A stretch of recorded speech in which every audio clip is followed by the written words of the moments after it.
Hello everyone, welcome back to Kavita Maths classes. We are starting chapter 10 algebraic expressions exercise 10.1. आज यहाँ पर exercise 10.1 करेंगे. So please like, share and subscribe Kavita Maths classes. Question number 1 है get the algebraic expressions in the following cases using variables, constant and arithmetic operations. अब यहाँ पर कुछ statement given है और आपको यहाँ पर एक्सप्रेशंस बनाना है. क्या यूज करना है? Variables, constant and arithmetic operation से एक इक्वेशंस यहाँ पर आपको बनाना है. सो सबसे पहले समझते हैं कि वेरिएबल्स होता क्या है. वेरिएबल्स का मतलब है जैसे x एंड y, ये क्या है? वेरिएबल है. इनसे आपको यूज करके एक एक्सप्रेशंस यहाँ पर बनाना है. कांस्टेंट का मतलब होता है जैसे नंबर 3, 5, ये क्या है? कांस्टेंट है. एंड अरिथमेटिक का मतलब है plus, minus, multiplication and divide. ये जो 4 है यहाँ पर, ये ऑपरेशंस है. इन सबको यूज करके आपको एक एक्सप्रेशंस यहाँ पर बनाना है. सो अब आते हैं स्टेटमेंट पर. सबसे पहला स्टेटमेंट है यहाँ पर subtraction of z from y. Subtraction of z from y. अब इस स्टेटमेंट का क्या मतलब, आप सबसे पहले आप समझेंगे, फिर यहाँ पर एक इक्वेशंस बनाएंगे. अब यहाँ पर फ्रॉम y ऑफ z का मतलब है y से क्या सब्ट्रैक्ट हो रहा है? y से सब्ट्रैक्ट हो रहा है z. Subtraction of z from y से z को सब्ट्रैक्ट करेंगे तो y माइनस z हो जाएगा. ये एक स्टेटमेंट का ये इक्वेशंस है. अब सेकेंड स्टेटमेंट पर आते हैं 1/2 of the sum of numbers x and y. अब इस क्वेश्चन को भी समझेंगे. x एंड y का जो सम है उसका क्या करेंगे? 1/2 करेंगे. तो x एंड y का सम x प्लस y, उसका क्या करेंगे? 1/2 करेंगे. तो इसको ब्रैकेट में लिखेंगे और 1/2 से मल्टीप्लाई करेंगे. तो ये भी एक इक्वेशंस बन गई. 1/2 x प्लस y. 1/2 का मतलब होता है 1/2 से उसको मल्टीप्लाई करेंगे. अब आते हैं थर्ड इक्वेशंस पे. थर्ड स्टेटमेंट देखते हैं. The number z multiplied itself. The number z multiplied itself. इसका क्या मतलब है? कोई नंबर यहाँ पर z है और वो उससे किससे मल्टीप्लाई हो रहा है? z से. इट्ससेल्फ का मतलब है z से. तो इसकी इक्वेशंस क्या होगी? z स्क्वायर हो जाएगा. z से z को मल्टीप्लाई करेंगे, z स्क्वायर हो जाएगा. तो ये भी इक्वेशंस हो गई. अब फोर्थ पार्ट पर आते हैं. फोर्थ पार्ट है यहाँ पर 1/4 of the product of numbers p and q. 1/4 of product of number p and q. इसका क्या मतलब है कि p एंड q का प्रोडक्ट है और 1/4 हो रहा है. 1/4 का मतलब है कि वो 1/4 से मल्टीप्लाई हो रहा है. p एंड q का प्रोडक्ट 1/4 हो रहा है, मतलब 1/4 से उसको मल्टीप्लाई करेंगे. तो इस तरीके से ये फोर्थ पार्ट करेंगे. अब फिफ्थ पार्ट पर आते हैं. Numbers x and y both squared and added. अब इसका क्या, इस स्टेटमेंट का मतलब है कि नंबर्स कोई x y नंबर्स है वो स्क्वायर हैं और वो ऐड हो रहे हैं. तो क्या करेंगे? यहाँ पर x का स्क्वायर करेंगे एंड y का स्क्वायर करेंगे और दोनों को ऐड करेंगे.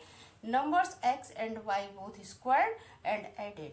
दोनों स्क्वायर में हैं और फिर वो ऐड हो रहे हैं. तो इस तरीके से आप इक्वेशंस स्टेटमेंट जो भी है उनको आप समझेंगे, फिर उसको इक्वेशंस में कन्वर्ट करेंगे. So let's come to the other part.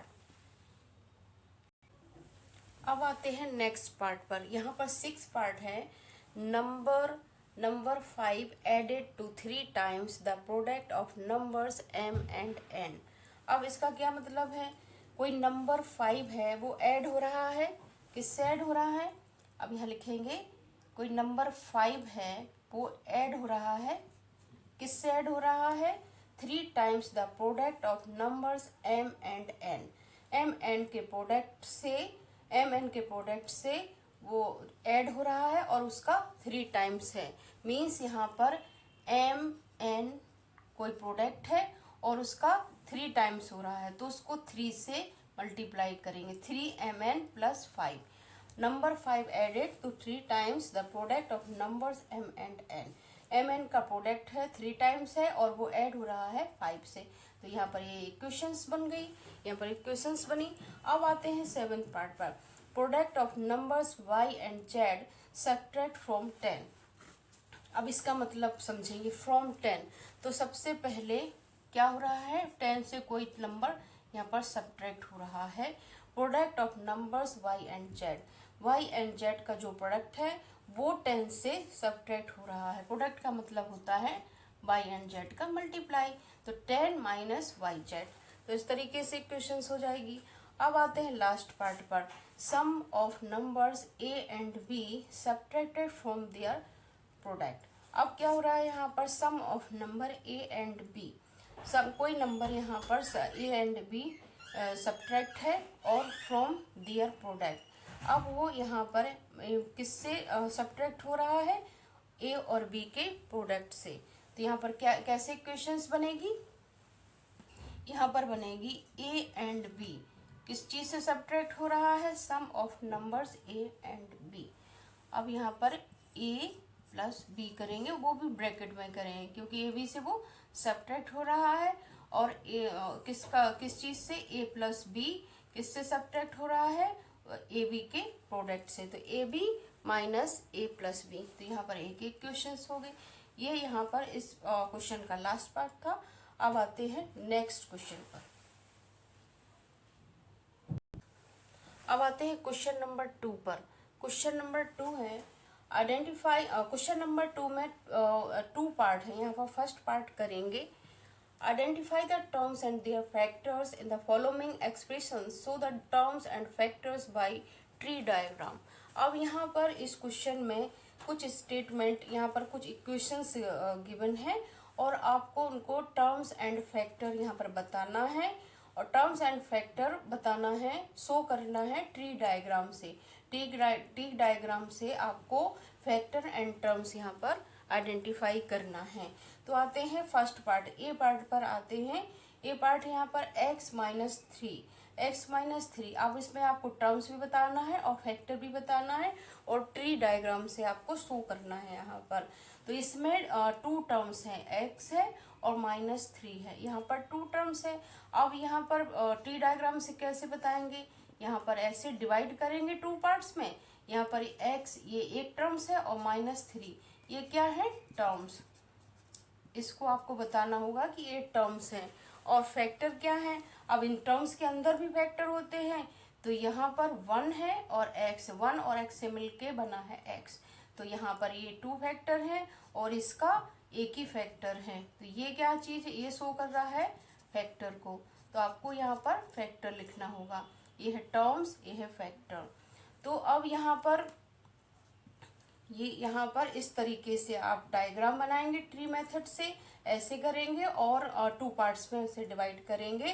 तो इसे ट्री डायग्राम से इस तरीके से आप शो कर सकते हैं। अब आते हैं बी पार्ट पर। बी पार्ट में देखेंगे यहाँ पर 3 टर्म्स हैं, 1 2 3। 1 है, पहला टर्म्स है यहाँ पर 1 और दूसरा x एंड 3x स्क्वायर। तो ये आपको टर्म्स लिखना होगा कि यहाँ पर ये टर्म्स है, 1 2 एंड 3 टर्म्स में ये डिवाइड है एक्सप्रेशंस। अब इसके अंदर भी फैक्टर है। तो फैक्टर आप कैसे शो करेंगे, ये 1 हो जाएगा और ये इसका 1 1 एंड x, 2 फैक्टर। यहाँ पर x एंड x, 2 फैक्टर। तो ये क्या है, फैक्टर। टर्म्स के अंदर भी फैक्टर होते हैं। इस तरीके से आपको ट्री मेथड से समझाना होगा। अब आते हैं सी पार्ट पर। सी पार्ट में भी यहाँ पर 2 टर्म्स हैं, y एंड y स्क्वायर। तो ये है इसकी टर्म्स, ये टर्म्स हैं। अब इसके अंदर भी फैक्टर हैं। ये यहाँ पर y एक फैक्टर है एंड 1 एंड y 2 फैक्टर हैं। और यहाँ पर y एंड y से मिलकर बना है y स्क्वायर। तो यहाँ पर ये 2 फैक्टर हैं, y एंड y और y को मल्टीप्लाई करेंगे तो y स्क्वायर होगा। तो यहाँ पर 2 फैक्टर हैं। अब इसके अंदर भी 2 टर्म्स हैं, 5xy स्क्वायर एंड दूसरा है 7x स्क्वायर y। यहाँ पर 2 टर्म्स हैं। अब इसके अंदर 3 फैक्टर्स हैं, 1 5 है, फिर x है, फिर y है एंड 4 फैक्टर है यहाँ पर y स्क्वायर हो जाएगा तो 5x y एंड y, तो यहाँ पर 4 फैक्टर हैं। अब इसमें भी ऐसे होगा, 7 होगा, फिर x, फिर एक और x होगा, फिर इसके बाद y, 7x square and y, तो यहाँ पर 4 फैक्टर हैं, तो आप इसको लिखेंगे, ये फैक्टर है उसके इस तरीके से, और ये है उसका टर्म्स। ये ट्री मेथड है, ट्री डायग्राम से आपको इस तरीके से ट्री डायग्राम बनाना है और फिर आपको शो करना है। तो ये टर्म्स है एंड फैक्टर्स हैं। So let's come to the other part. अब आते हैं नेक्स्ट पार्ट पर, इसका ई पार्ट है। अब ई पार्ट में कैसे करेंगे, इसमें 3 टर्म्स है इसका, तो ऐसे करेंगे -ab, फिर a है 2b स्क्वायर एंड ये है -3a स्क्वायर, तो इस तरीके से ये क्या है इसका टर्म्स। एंड अब इसके भी फैक्टर करेंगे, तो यहाँ पर -1a एंड b, -1ab। अब यहाँ पर देखेंगे कि यहाँ पर कोई नंबर नहीं है, माइनस का साइन है, तो यहाँ पर कोई नंबर नहीं है तो -1 लेंगे, फिर a एंड b लेंगे, क्योंकि -1 को अगर ab से मल्टीप्लाई करेंगे तो -ab ही आएगा, नंबर नहीं है तो आपको यहाँ पर 1 लेना होगा। और दूसरा फैक्टर होगा 2b एंड b, यहाँ पर v स्क्वायर से b को b से मल्टीप्लाई करेंगे तो v स्क्वायर हो जाएगा। अब आते हैं इस पर नेक्स्ट पर, तो यहाँ पर ये है -3a एंड a, तो ये क्या है उसके फैक्टर। अब यहाँ पर देखेंगे, यहाँ पर माइनस भी है और नंबर भी है, तो यहाँ पर 1 नहीं लेंगे क्योंकि यहाँ पर नंबर ऑलरेडी है, तो हम -3 लेंगे। यहाँ नंबर नहीं था तो यहाँ -1 लिया। तो फर्क ये है कि अगर माइनस है और यहाँ पर एलजेब्रा नंबर है, एलजेब्रा है और कोई भी नंबर नहीं है तो आपको -1 लेना होगा, और अगर यहाँ पर एलजेब्रा है और नंबर भी है तो फिर जो भी नंबर है वो आप यहाँ पर लिखेंगे -3। तो इस तरीके से आप कर सकते हैं। अब इस क्वेश्चन का सेकेंड पार्ट भी करेंगे। अब आते हैं इसी क्वेश्चन नंबर 2 के सेकेंड पार्ट पर। Identify the terms and their factors in the following expressions given below. अब इस क्वेश्चन में भी सेम जो फर्स्ट पार्ट था वो सेम इसी तरीके से आपको सेकेंड पार्ट में भी टर्म्स एंड फैक्टर आपको शो करना है, बट उसमें ट्री डायग्राम से आपको शो करना था। इसमें ऐसा कुछ भी नहीं है, आप किसी भी ट्री डायग्राम से भी शो कर सकते हैं, आप ऐसे ही फैक्टर एंड टर्म्स आप बता सकते हैं। तो यहाँ पर आप ट्री डायग्राम से करेंगे तो आपको इजीली आप सॉल्व कर सकते हैं। तो ट्री डायग्राम से इसमें भी टर्म्स एंड फैक्टर शो करेंगे। तो पहला पार्ट है यहाँ पर -4x + 5। अब 4x + 5 में यहाँ पर 2 टर्म्स हैं, तो सबसे पहले ब्रांच बनाएंगे इसके ऐसे, फिर यहाँ पर -4x करेंगे, यहाँ 5 करेंगे, ये 2 टर्म्स हैं। अब इसके अंदर भी फैक्टर हैं, यहाँ पर फैक्टर है -4 एंड x, और यहाँ पर ये 5 ही रहेगा, तो ये इसके टर्म्स हैं एंड ये इसके फैक्टर हैं। एंड दूसरा पार्ट पर आते हैं, बी पार्ट पर। ये यहाँ पर -4x और यहाँ पर ये है 5y। अब ये इसके 2 फैक्टर हैं 4 एंड x, इसके भी 2 फैक्टर हैं 5 एंड y, तो ये इसका टर्म्स है एंड ये इसके फैक्टर्स हैं, ये टर्म्स एंड फैक्टर हैं। एंड सी पार्ट पर आते हैं, इसकी पहले ब्रांच बनाएंगे 5y एंड 3y स्क्वायर, ये क्या है टर्म्स हैं। एंड इसके फैक्टर क्या होंगे 5y and 3y and y, ये इसके फैक्टर हैं। तो सेम उसी से फर्स्ट पार्ट में जैसे किया था वो सेकंड पार्ट में करना है। बस आप कोई भी आप इजीली सॉल्व ऐसे भी कर सकते हैं कि आप फैक्टर लिखेंगे, टर्म्स लिखेंगे, एंड ट्री डायग्राम से भी आप शो कर सकते हैं। सो अब आते हैं नेक्स्ट क्वेश्चन पर। So let's come to the other question. अब आते हैं क्वेश्चन नंबर 3 पर। क्वेश्चन नंबर 3 है identify the numerical coefficient of terms other than constant in the following expressions. अब इस क्वेश्चन में एक्सप्रेशंस गिवन है, आपको न्यूमेरिकल कोफिशिएंट बताना है। न्यूमेरिकल कोफिशिएंट का मतलब है जो यहाँ पर नंबर है आपको वो बताना है, बट अदर देन कांस्टेंट, इसका मतलब है कि कांस्टेंट, अदर देन कांस्टेंट का मतलब है जो खाली सिर्फ नंबर है वो आपको नहीं लेना, उसका न्यूमेरिकल कोएफिशिएंट नहीं बताना है। जिसमें वेरिएबल है, जैसे टी है, यहाँ पर किसी में एक्स वाई है, उनका जो न्यूमेरिकल कोएफिशिएंट है वो आपको लेना है। अगर खाली नंबर है और वेरिएबल नहीं लगा है तो वो आपको यहाँ पर नहीं लेना है। जिसमें वेरिएबल है उसका आपको न्यूमेरिकल कोएफिशिएंट यहाँ बताना है इस एक्सप्रेशंस के अंदर। तो यहाँ पर हमने 2 पार्ट्स में डिवाइड किया, यहाँ पर इक्वेशंस लिखी, एक्सप्रेशंस, एंड यहाँ पर टर्म्स लेंगे, किसका आपको बताना है, फिर उसका कोएफिशिएंट यहाँ पर लिखेंगे। तो सबसे पहले आप देखेंगे फर्स्ट इक्वेशंस पर आते हैं, 5 माइनस 3t स्क्वायर। अब इसमें देखेंगे यहाँ पर ये 5 अकेला, अब इसको तो नहीं लेना है न्यूमेरिकल कोएफिशिएंट, आपको जिसमें वेरिएबल है उसका न्यूमेरिकल आपको बताना है। न्यूमेरिकल मतलब इसमें आपका नंबर क्या है, तो आपको ये वाला जो टर्म्स है ये लेना होगा। माइनस है तो यहाँ पर ये लगाएंगे 3t स्क्वायर। अब इसमें देखेंगे इसमें क्या नंबर है, वेरिएबल है, तो वेरिएबल को तो छोड़ देंगे, इसमें जो नंबर होगा वो उसका कोएफिशिएंट होगा, तो यहाँ पर हो जाएगा 3।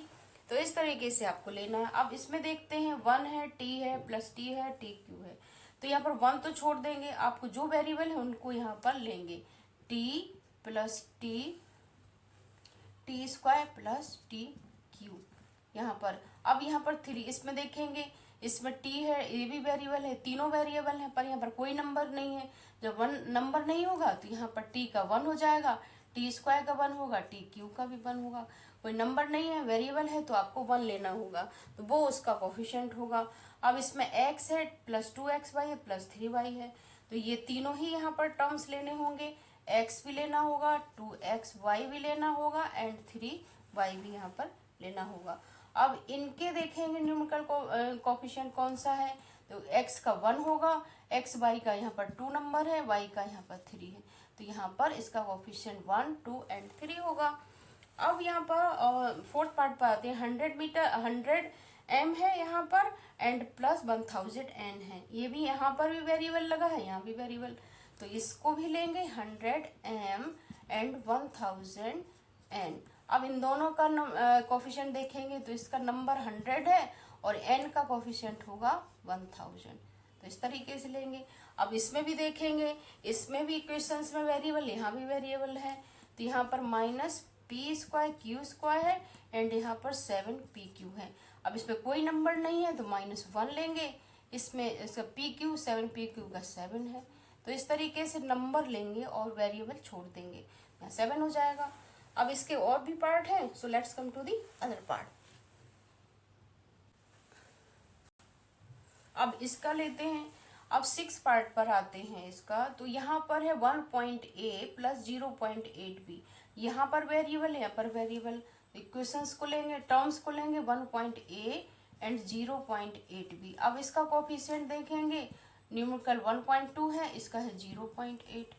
अब इसमें देखेंगे 3.14 r स्क्वायर, इसमें ही वेरिएबल है, तो इस टर्म्स को भी लेंगे, और इसका कोएफिशिएंट क्या होगा 3.14, इसका 2l प्लस b। अब इसको सॉल्व करेंगे, 2l प्लस 2b करेंगे, दोनों को ब्रैकेट ओपन करेंगे, तो यहाँ पर 2 टर्म्स होगी, 2l होगी एंड 2b होगी।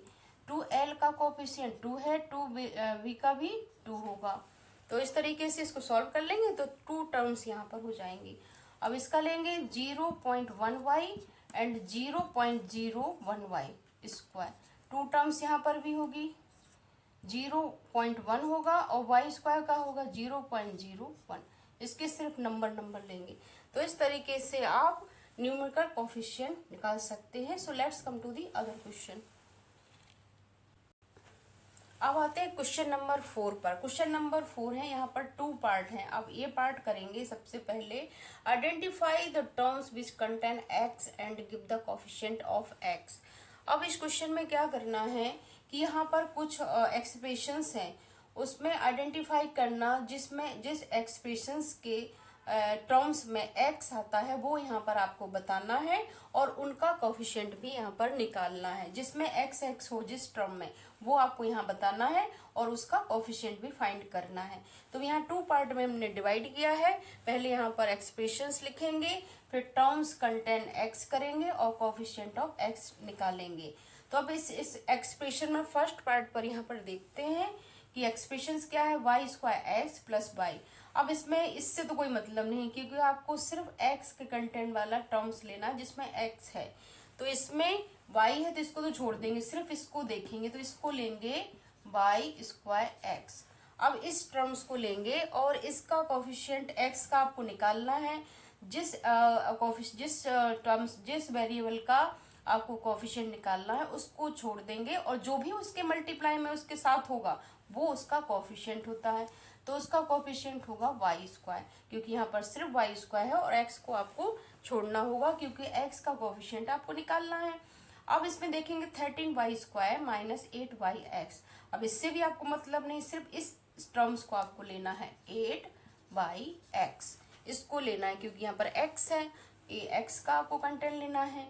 अब इसमें देखेंगे x का आपको कोफिशिएंट निकालना है, तो x को इसको छोड़ देंगे और इसके बाद जो भी यहाँ पर बचता है वो उसका कोफिशिएंट होगा -8y। सिर्फ इसको छोड़ना होगा, आप इसको बंद करेंगे ऐसे आप रखेंगे तो ये बचता है बस, तो 8 माइनस 8y यहाँ पर आप लिखेंगे, वो x का कोफिशिएंट होगा।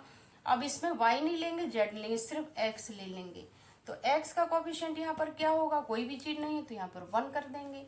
अब इसमें देखेंगे 5 है प्लस z है प्लस zx है, इसको भी नहीं लेना, इसको भी लेना, सिर्फ इसको लेना है z एंड x। अब x को छोड़ेंगे तो क्या बचता है यहाँ पर, नहीं x को छोड़ेंगे तो यहाँ पर क्या बचता है z, तो इसका कोफिशिएंट होगा z। आपको जो चीज का कोफिशिएंट निकालना आप उसको नहीं लेंगे, उसके बाद जो भी मल्टीप्लाई में होगा वो आप यहाँ पर लेंगे। अब इसका नेक्स्ट पार्ट, इसका बी पार्ट है वो भी यहाँ पर करेंगे। So let's come to the other part. अब यहाँ पर देखते हैं, यहाँ पर इसका जो बी पार्ट है, फोर्थ क्वेश्चन का बी पार्ट करेंगे। Identify terms which contain y square and give the coefficient of y square. अब इसमें क्या करना है, इस एक्सप्रेशन में आपको जो वाई स्क्वायर का कंटेंट है उस टर्म को सिर्फ लेना है जिसमें वाई स्क्वायर है, एंड उसी का ही आपको कोफिशिएंट निकालना है। इसको भी 2 पार्ट्स में डिवाइड करेंगे, terms of content y square and coefficient of y square. तो अब इसमें देखेंगे इस एक्सप्रेशन में वाई स्क्वायर कहाँ पर आ रहा है, ये इसको छोड़ेंगे, इसको लिखेंगे, यहाँ पर आ रहा है माइनस एक्स वाई स्क्वायर, ये इसकी टर्म्स है। अब इसका कोफिशिएंट आप देखेंगे, वाई स्क्वायर का आपको निकालना है, वाई को छोड़ देंगे, क्या बचता है माइनस एक्स, ये इसका कोफिशिएंट हो जाएगा। अब इसको भी देखेंगे, यहाँ पर Y 5y square plus 7x है, तो इसको छोड़ेंगे और इसको लिखेंगे, तो ये हो जाएगा 5y स्क्वायर। अब इसका कोफिशिएंट क्या होगा, इसको छोड़ देंगे y स्क्वायर को, तो जो क्या बचता है यहाँ पर 5, तो ये इसका कोफिशिएंट हो जाएगा। अब इस वाली इक्वेशंस में आप देखेंगे 2 square y minus 15x y square plus 7y square. तो आपको ये, इसमें y स्क्वायर नहीं है, इसमें भी y है, इसमें y, तो ये 2 टर्म से आप यहाँ पर लेंगे 15x y square and 7y square. अब इसका कोफिशिएंट कैसे निकालेंगे, आपको y स्क्वायर का निकालना है, तो आप इसको यहाँ पर नहीं लेंगे, तो ये क्या बचता है -15x, एंड इसका कोफिशिएंट होगा 7, से y स्क्वायर को छोड़ेंगे बचता है 7, तो ये इसका कोफिशिएंट हो जाएगा। तो इस तरीके से आप कोफिशिएंट और जो भी आपको कोफिशिएंट निकालना हो उस नंबर को छोड़ना होगा, बाकी जो मल्टीप्लाई में होगा वो आप करेंगे। So let's come to the other question. अब आते हैं क्वेश्चन नंबर 5 पर। क्वेश्चन नंबर 5 है classify into monomials, binomials and trinomials. अब इस क्वेश्चन में क्या करना है, यहाँ पर कुछ एक्सप्रेशंस गिवन है और आपको इसमें आइडेंटिफाई करना है कि ये मोनोमियल्स है, बायनोमियल्स है एंड ट्राइनोमियल्स है। अब मोनोमियल्स, बायनोमियल्स एंड ट्राइनोमियल्स होता क्या है, मोनोमियल्स वो होते हैं जिस एक्सप्रेशंस के अंदर 1 टर्म्स होती है उसे मोनोमियल कहते हैं, और जिस एक्सप्रेशंस के अंदर 2 टर्म्स होती है उसे बायनोमियल्स कहते हैं, और जिस एक्सप्रेशंस के अंदर 3 टर्म्स होती है उसे ट्राइनोमियल्स कहते हैं। तो आपको यहाँ पर कुछ पार्ट है एक्सप्रेशंस के, आपको बताना है। जैसे फर्स्ट पार्ट पर आते हैं 4y माइनस 7z। अब ये क्या है, इसमें कितने टर्म्स है, 1 है एंड 2 टर्म्स है, तो ये क्या हो जाएगा बायनोमियल्स, एंड ये इसमें एक ही टर्म्स है तो ये है मोनोमियल्स।